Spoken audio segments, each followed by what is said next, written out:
자리에 편히 앉아주시기 바랍니다. 아침 저녁으로는 날씨가 그래서 조금 선선해진 것 같습니다. 그런데 오늘부터 또 중부지방에 집중호우가 내린다고 하니까요, 안전에 유의하시기 바랍니다. 예수 그리스도 이름으로 하나님 말씀 증거하도록 하겠습니다. 성경 말씀 마태복음 4장 23절에서 25절까지 말씀입니다.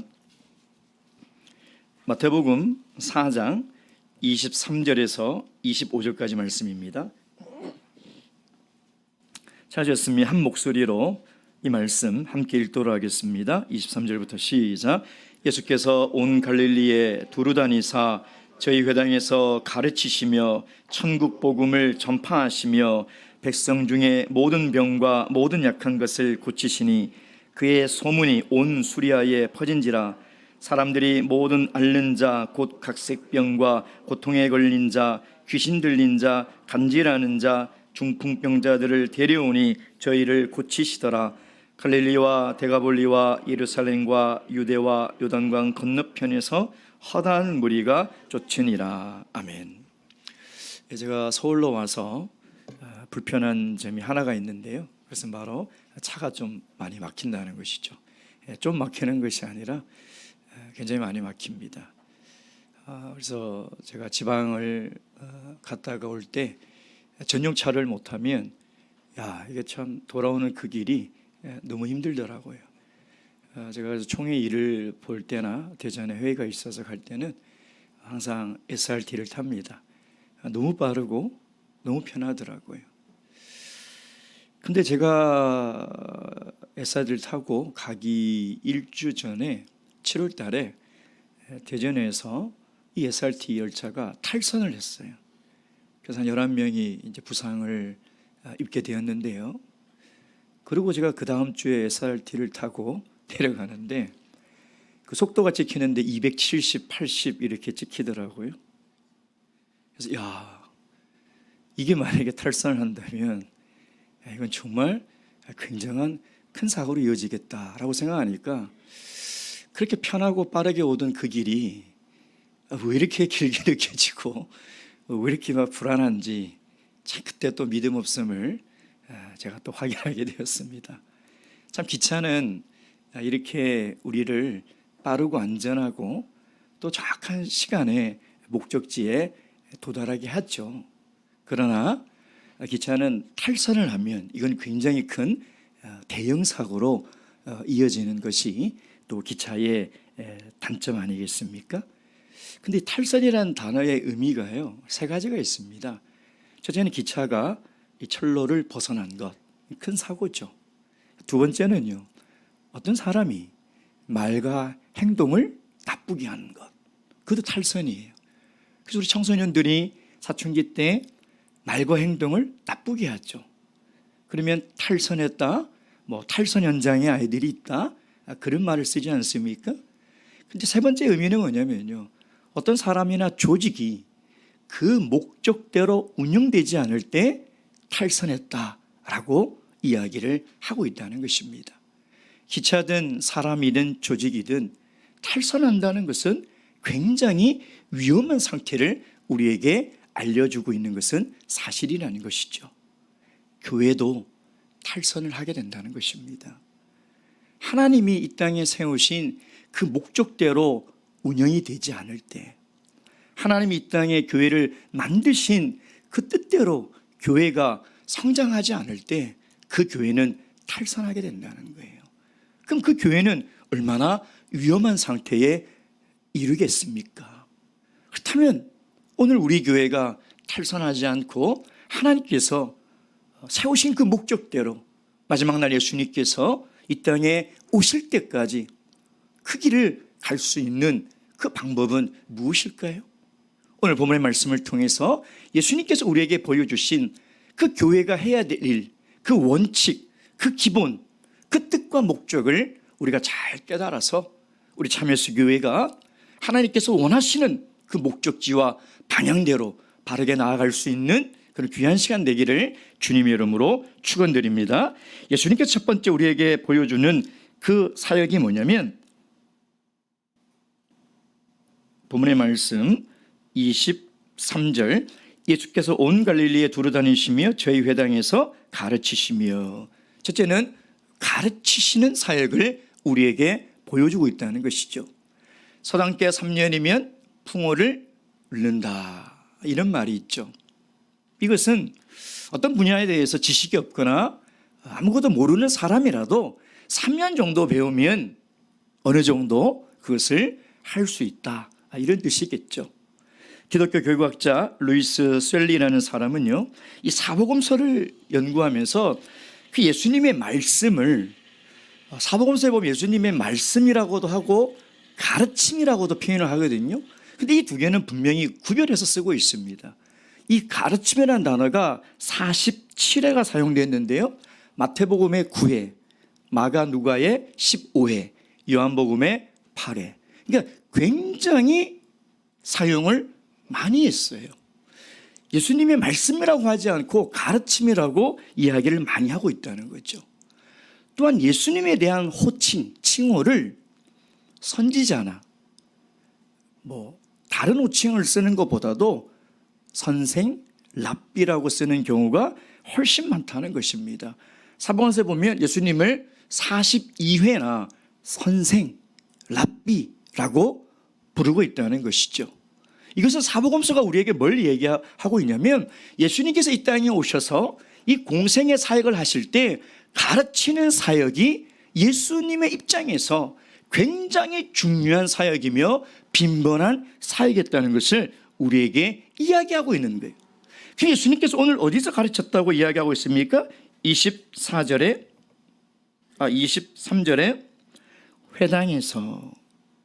회당에서 가르쳤다고 이야기를 하고 있죠. 이 회당은 유대인들의 회당을 얘기합니다. 이 회당이 언제 생겨났습니까?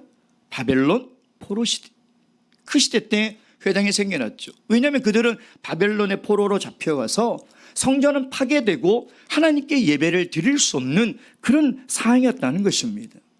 성전에 갈 수 없는 유대인들에게 제공됐던 것이 뭐냐면 바로 회당이라는 것이죠. 그래서 10명의 성인 10가정 이상이 모이는 곳이면 어느 곳이든지 이 회당이 있었다는 것이죠. 이 회당의 건물은 안식일에는 예배를 드립니다. 근데 주중에는 뭐 하냐? 우리처럼 저녁 예배를 드릴까요? 유대인들이? 그렇지 않아요. 안식일만 예배를 드립니다. 주중에는 어떻게 사용됐냐면 학교로 사용됐어요. 아이들에게 토라를 가르치는 학교로 사용이 됐다는 것이죠. 성경에 나오는 회당장 야이로라는 사람이 있지 않습니까? 그래서 이 회당장은 회당에서 가르치는 사람이 아니라 회당을 관리하는 사람이에요. 이 관리하는 사람의 가장 중요한 책무가 뭐냐면 회당에서 가르치는 랍비를 초청하는 거죠. 야, 어느 동네 어느 랍비가 잘 가르친다더라. 초청을 하는 거예요. 그래서 그 사람을 초청해서 그 회당에서 가르침을 받는 것이죠. 예수님은 아마 초청을 받은 것 같아요. 왜냐하면 초청을 받지 못하고서는 아무나 누구나 회당에서 가르칠 수 없습니다. 그러니까 예수님의 가르침이 다른 이 율법사들과 랍비들과는 다른 권위 있는 가르침이었죠. 다른 서기관들과 바리새인들과는 가르침이 달랐다는 것입니다. 그래서 예수님은 회당에서 하나님의 나라를 가르쳤다는 거예요. 여러분, 오늘날 교회는요, 구약의 성전의 기능과 또 예수님 당시의 회당의 기능이 합쳐진 곳이 교회예요. 구약의 성전의 가장 중요한 기능이 뭡니까? 예배를 드리는 거죠. 예수님 당시의 회당의 가장 중요한 기능이 뭐냐면 가르치는 기능이 회당에서 가장 중요한 기능이죠. 그래서 오늘날 이 교회가 가지고 있는 가장 중요한 기능 두 가지가 뭐냐면 바로 예배를 드리고 가르치는 사역이에요. 그래서 예수님은 회당에서 가르침을 통해서 오늘 예수님의 중요한 가르침의 사역이 무엇인지를 우리에게 이야기를 하고 있는 것이죠. 오늘 이 본문의 가르침이라는 단어의 의미는요, 이 원어의 이 의미를 찾아보니까 말씀을 사모하는 자들에게 하나님 말씀을 강해하는 방법으로 가르치는 것. 그러니까 하나님 말씀의 뜻을 풀어서 가르치는 거죠. 구약의 지상대명령이라고 하는 하나님의 명령이 있습니다. 이스라엘 백성들에게. 그게 뭐냐면 신명기 6장 4절에 쉐마, 들어라 이스라엘아. 이게 구약의 지상대명령이에요. 그럼 신약시대의 지상대명령은 뭘까요? 마태복음 28장에 내가 분부한 모든 것을 가르쳐 지키게 하라. 이게 예수 그리스도의 지상대명령이란. 그러니까 가르치는 것, 쉐마, 들어라. 하나님 말씀을 가르칠 때니 들어라. 그리고 내가 분부한 모든 것을, 그 말씀을 가르쳐 지키게 하라. 이것은 신구약을 통틀어 하나님께서 하나님 백성에게 주신 지상대 명령이라는, 가르치는 사역은 지상대 명령이라는. 근데 마태복음 28장에 내가 분부한 모든 것을 가르쳐 지키게 하라, 이 말씀을 원어 그대로 직역을 하면 지킬 때까지 가르치라는 거예요. 지킬 때까지 가르치라는 거예요. 그래서 교회가 가르치는 가장 중요한 목적이 뭐냐면 양육이죠. 양육. 한 그리스도인이 물과 성령으로 거듭나서 이제 그가 영적인 성장을 이루기 위해서는 반드시 양육을 받아야 돼요. 절대 혼자 스스로 성장할 수가 없습니다. 그럼 교회가 필요 없죠. 교회의 가장 중요한 기능이 예배와 가르치는 기능이고, 교회를 통해서 예수 그리스도께서 주신 지상대 명령이 가르치는 사역인데, 교회를 통해서 가르침을 받아야 한 그리스도인이 믿음이 바르게 서고 신앙이 성장하며 그리스도의 성품을 닮아갈 수 있다는 거예요. 서당계 3년이면 풍어를 읊는다라고 제가 서론에 말씀드렸는데, 제자들이 3년 동안 예수님의 가르침을 받았는데도 보면 참 사람이 안 변하죠. 참 안 변해요. 그러니까 예수님께 직접 하나님의 말씀을 배웠는데도 사람이 안 변해요. 잘 성장 안 해요. 그게 우리 인간이에요. 아니, 서당계도 3년이면 풍어를 읊는데 그리스도인이 3년을 배웠으면 그래도 이제 어느 정도 신앙이 성장하고 그리스도를 닮아가게 변해야 되는데 그게 잘 안 된다는 거죠. 그러나 하나님의 말씀을 정말 바르게 배우면 반드시 변합니다. 우리 그런 거 경험하잖아요. 왜 사람이 반드시 변할 수밖에 없느냐? 하나님께서 간절히 원하는 거예요. 여러분, 하나님이 우리가 물과 성령을 거듭나 교회를 통해서 신앙생활을 할 때 하나님이 여러분을 향해서 가장 기대하는 게 뭘까요? 하나님이 오늘 이 순간에도 여러분을 향해서 가장 기대하는 것이 뭘까요? 우리가 변화되는 거예요. 우리가 새로워지는 거예요. 하나님의 말씀으로. 그래서 하나님은 오늘도 우리에게 말씀을 주시는 거예요. 예배 시간에 말씀이 없으면 허전해서 말씀을 주시는 것이 아니라, 예배 때 말씀이 빠지면 예배를 드릴 수 없어서 말씀을 주시는 것이 아니라, 이 말씀을 통해서 하나님은 우리가 새로워지기를 원하는, 변화되기를 원하는, 영적으로 성장되기를 원하는 것이죠. 근데 영적으로 양육돼서 성장되는 과정은 하나님의 말씀을 통해서죠. 그래서 개인적으로 하나님의 말씀을 읽어야 합니다. 묵상도 해야 되고요, 공부도 해야 되죠. 근데 하나님이 가장 원하시고 하나님이 이 땅에 만들어 두신 가장 효율적인 방법이 뭐냐면 교회를 통해서, 양육하고 가르치는 사람을 통해서 하나님의 말씀으로 가르침을 받는 것. 그것이 하나님께서 한 그리스도인이 영적으로 성장하기를 원하는 마음과 방법이 거기에 있다는 것이죠. 그래서 오늘 내가 하나님의 말씀으로 배워야 되겠다. 우리 목자님들도 하나님의 말씀 계속 배우잖아요. 왜요? 뭐 하나님의 말씀 연구해서 지식을 자랑하려고 그러겠습니까? 뭐 하나님의 말씀 열심히 연구해서 멋진 설교를 하려고 그러겠습니까? 아니죠. 저도 하나님 앞에서 한 그리스도인으로서, 한 명의 하나님의 자녀로서 성장해야 되잖아요. 누구보다도 성장해야 되는 갈망이 있지 않냐, 이 말이에요. 그래서 내가 정말 하나님 앞에 영적으로 성장하고 변화되고 싶은 열망이 있는 사람은 하나님 말씀을 배우게 됐어요. 배울 수밖에 없어요. 왜? 그 방법만이 그 그리스도인이 성장하는 길이고, 그 방법만이 그 사람이 날마다 새로워질 수 있는 유일한 길이에요. 근데 그 반대로 내가 하나님 말씀을 배우고자 하는 마음이 없어요. 내가 하나님 말씀을 배우고자 하는 생각이 없다는 것은 뭐냐면 내가 변화되기가 싫다는 거예요. 그냥 내 마음대로, 내 고집대로, 내 생각대로, 내 뜻대로 살고 싶다는 거예요. 왜? 변화되기 싫으니까. 성장을 포기한 채 살아가고 있는 것과 다름이 없다는 것이죠. 언제까지 배워야 될까요? 하나님 말씀은 평생 교육입니다.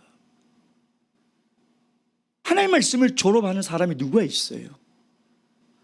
내 호흡이 붙어 있는 한, 내가 이성적으로 하나님 말씀을 읽고 판단할 수 있는 한, 하나님 말씀을 배우는 것은 졸업이 없어요.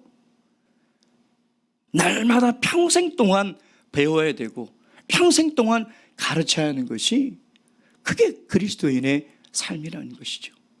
오늘 23절의 본문의 말씀에 보면 예수님께서 회당에서 가르치시고 그 다음에 천국 복음을 전파하시죠. 여러분, 우리가 일반적으로 생각할 때는 복음을 전파하는 게 훨씬 더 중요하다고 생각하지 않습니까? 여러분, 성경은요 그냥 아무렇게나 기록하지 않습니다. 분명히 마태는 예수님이 이 땅에 오셔서 공생의 사역을 하는 사역 중에 세 가지 중에 가장 중요한 게 가르치는 사역이라고, 그걸 우리에게 이야기하는 거예요. 왜 그럴까요? 복음을 전하는 것도요, 내가 열정만 가지고 되는 것이 아니에요. 내가 먼저 가르침을 받아서 바른 믿음과 바른 신앙과 바른 그리스도인이 된 다음에 그리고 복음을 전해야 돼요. 그것이 오늘 이 본문의 말씀을 통해서 하나님께서 우리에게 주시는 말씀이라는 것이죠. 말씀을 배우는 것이 우선이기 때문이라는 것입니다. 바로기는 우리 교회가 하나님의 말씀으로 가르치고 하나님의 말씀으로 배우는 이 일이 얼마나 중요하고, 이것은 우리가 복음을 전하는 일보다 더 우선돼야 되는 것을 명심하셔서 날마다 하나님의 말씀과 하나님의 사랑으로 양육해 나가는 그런 귀한 교회가 되기를 주님의 이름으로 축원드립니다. 두 번째, 예수님께서 하신 사역이 무엇입니까? 23절을 보면 천국 복음을 전파하시며, 예수님께서 이 땅에 오신 목적은 복음을 전파하기 위함이죠. 누가복음 4장 18절 말씀 보겠습니다.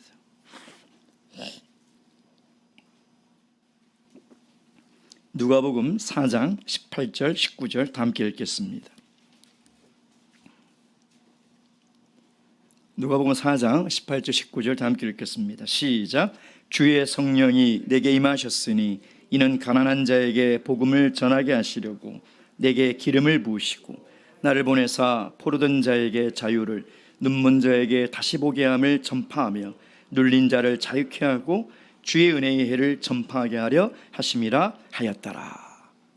그러니까 천국 복음, 이 복음은 하나님 나라에 관한 소식이죠. 그러니까 마태는 이것을 천국 복음이라고 하고요, 마가는 하나님 나라의 복음이라고 이렇게 표현을 하고 있습니다. 그럼 가르치는 것과 복음을 전파하는 것은 어떤 차이가 있을까요? 어떤 신학자 이런 얘기를 했습니다. 전하는 것은 비타협적이며 선포적인 것이고, 가르치는 것은 그 하나님 나라의 의미를 설명하는 것이다.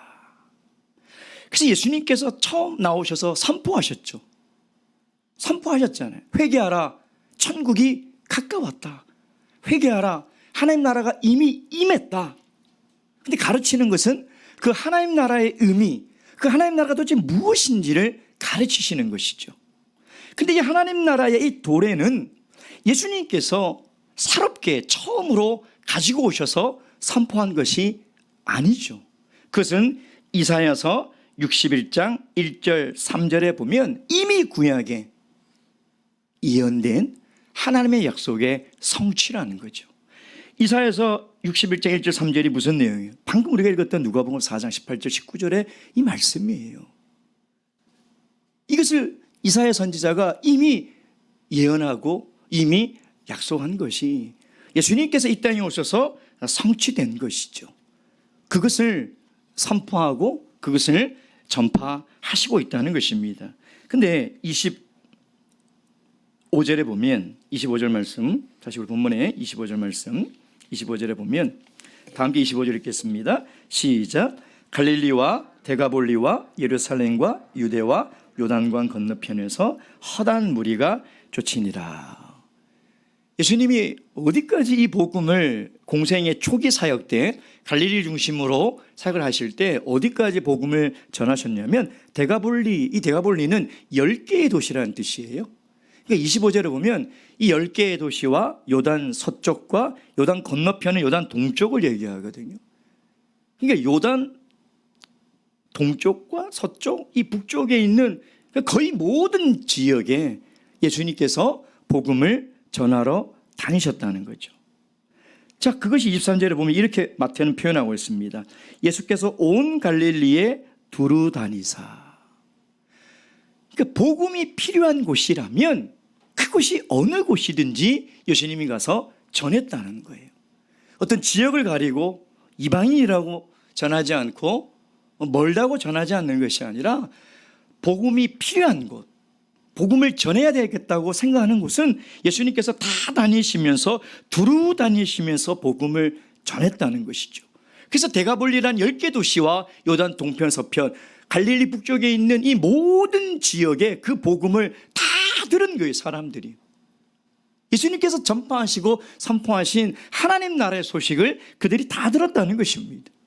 로마서 10장 14절 15절 말씀 보겠습니다. 로마서 10장 14절 15절 말씀.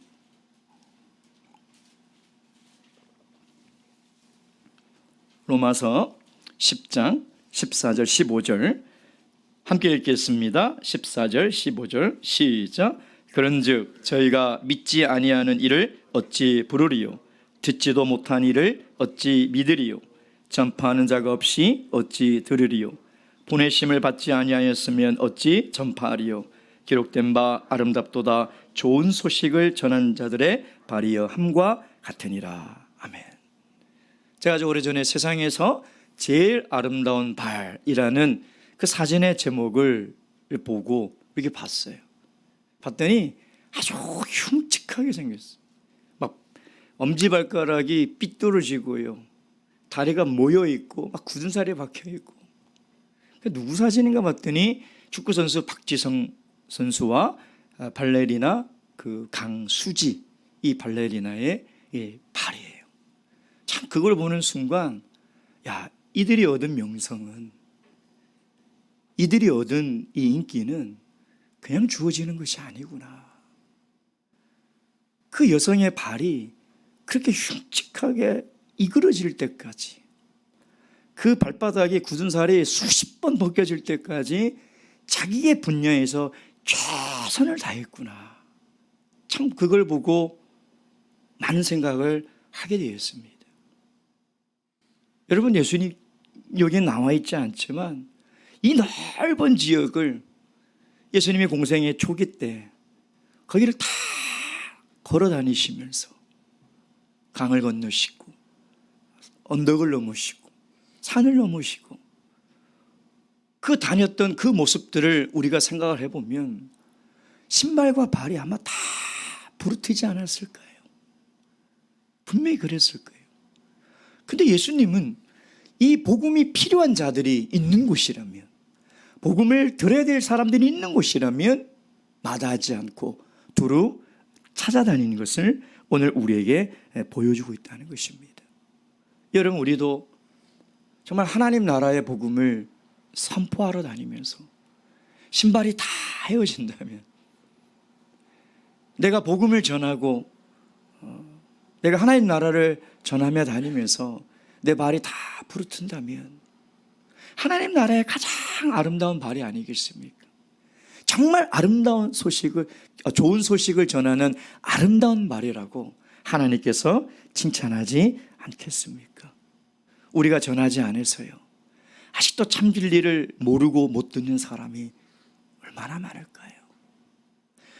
우리가 찾아가지 못하고 우리가 입을 열어 전하지 못하기 때문에 알지 못하는 사람들이 얼마나 많이 있겠습니까? 오늘 예수님께서 이 하나님 나라의 복음을, 천국 복음을 전파한 이 두 번째 이 사역이 오늘 우리 참여수교회의 귀한 사역이 되어서 우리도 최선을 다해서 교회 사명을 다 감당하시는 그런 귀한 교회가 되기를 주님의 이름으로 축원드립니다. 마지막 세 번째 예수님께서 우리 교회를 향해서 보여주시는 이 사역이 뭐냐면 다시 23절 말씀 마지막 후반부에 보면 모든 병과 모든 약한 것을 고치시니 치유 사역을 하셨다는 것이죠. 우리나라의 병원이 몇 개나 될까요? 저도 찾아보지 않았습니다. 근데 아마 어마어마하게 많을 거예요. 제가 우리나라의 교회 수는 몇 개인지는 모르는데 아주 특이한 통계가 있더라고요. 우리나라 교회와 치킨집의 개수가 비슷하대요. 굉장히 많죠. 우리 일원동 골목도 치킨 모든 브랜드가 다 있더라고요. 그래서 제가 4년 동안 하나씩 한번 먹어봐야 되겠다 이런 생각을 하고 지나간 적이 있는데 우리나라의 병원이 얼마나 많을까요? 수도 없이 많을 거예요. 그것은 뭐예요? 그만큼 아픈 사람들이 많다는 거겠죠. 어떤 신경정신과 이 개원 의사가 이제 병원을 오픈을 하려고 이제 준비를 하고 있었어요. 근데 병원이 너무나 많다 보니까 이름을 뭐라고 짓지 고민이 되는 거예요. 병원 이름 잘 지어야 되거든요. 다른 사람들은 이름을 뭐라 지었나 하고 나가봤더니 건너편에 치과가 있는데 이편한 치과 이렇게 되어 있는 거예요. 반대편 봤더니 내과가 있는데 속편한 내과 그렇게 되네요. 그래 나도 그렇게 지어야 되겠다. 그래서 이름 뭐라 하냐면 골편한 정신과 이렇게 이름을 지었대요. 근데 만약에 교회 이름을 다 나 병원, 무조건 나 병원 이렇게 지으면 어떻게 될까요? 와, 대단하지 않을까요? 근데 오늘 예수님께서 치유하신 사역을 보면 모든 병과 모든 앓는 자들이 왔는데 다 고쳐주셨다는 거예요. 다시 얘기하면 고치지 못할 병이 없었다는 거예요. 이런 일이 어떻게 일어날 수 있어요? 여러분, 가르치는 사역과 복음을 전하는 사역은요, 선지자들이나 그때 랍비들도 할 수 있어요. 그렇죠? 근데 치유하는 사역은 못합니다. 어떻게 일을 할 수 있어요? 귀신을 쫓아내는 일, 그들은 할 수가 없어요. 근데 예수님은 그 당시 불치의 병이라고 여기는 이 모든 질병들, 지금 여기 거론된 것이 다 불치병이거든요. 그 당시는요. 그걸 다 치유하시고요. 특히 귀신 들린 자들을 치유해 주셨다는 거예요. 그 당시에는요, 귀신 들린 사람이 정말 많았어요. 왜 그런지 알아요? 너무 고통 속에서 수백 년간을 살았어요. 가난하고 핍박받고. 그러니까 정신이 나간 사람들이 너무 많은 거예요. 예수님 당시에는 가난해서 굶어 죽는 사람, 정말 귀신 들린 사람들이 너무 정말 불쌍하지. 병을 나을 수가 없어요. 지금처럼 병원이라도 있으면 찾아가죠. 그때는 그럴 수도 없는 거예요. 그런 상황 속에서 예수님께서는 모든 병든 자들을 다 치유하시고 귀신 들린 자를, 귀신을 쫓아내 주신 것이죠. 이 치유 사역을 통해서 우리에게 뭘 말씀하고 싶으신 걸까요? 마태복음 8장 17절 말씀. 마태복음 8장 17절입니다. 마태복음 8장 17절 말씀. 다 함께 읽겠습니다. 시작. 이는 선지자 이사야를 통하여 하신 말씀에 우리의 연약한 것을 친히 담당하시고 병을 짊어지셨도다 함을 이르러 하심이더라. 그러니까 예수님께서 병을 다 고쳐주신 것은 뭐냐면 하나님의 약속의 말씀을 이루려고 고쳐주신 것이죠. 여러분, 이사야 선지자는요, 예수님이 오기 700년 전에 선지자입니다. 근데 그가 이렇게 얘기한 것을 예수님이 다 이루셨다는 거죠.